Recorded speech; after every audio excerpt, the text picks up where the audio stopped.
What's up mga katikong? Ito na naman tayo magsisimula. Kung nagtataka kayo kung ibang motor na ginagamit ko, nasiraan kasi kami. Mayroong pangyayari na hindi ko inaasahan. Nasiraan kami ng gulong. Kaya ngayon babalikan ko dahil nandun ang kapatid ko at ang mga paninda. Kaya kukunin ko mga paninda para mahakot ko na doon sa amin.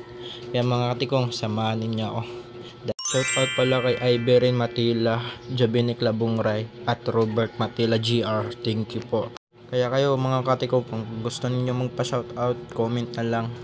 Sayangin ka kanina, hindi ko na video kung paano nasira ang gulong. Pero ngayon, pupuntahan ko para makita natin kung ano talagang sira.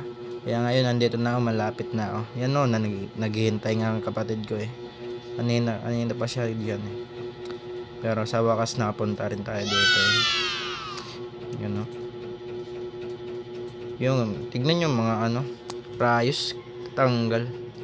Grabe oh. Aray ko. Ang galing naman oh. Bibigat kasi. Tanggal lahat ng mga rayos. Ito na lang, bigay na yan. Bigay. Ay, charot. Hindi yan. Ganyan lang buhay mga katikong. Pero laban lang mga katikong. Ang lala mga katikong. Oh, bumigay ng motor. Madami kasing kinakarga ko at mabibigat pa. Oh, pero papayos natin to sa susunod. Lahat ng raiso potol. Bibigat kasi. Pero di naman lahat ng araw masagana tayo eh. Minsan magkakaroon ng aberya o pero okay lang. Dahil di naman yun hadlang mga katikong.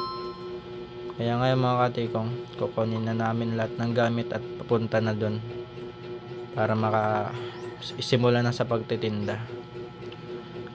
Ayun eh. Talagang buhay. Kaya mga katikong, nandito na kami. Lahat ng mga nagpa-shoutout, thank you po lahat sa inyo. Oo, ulitin.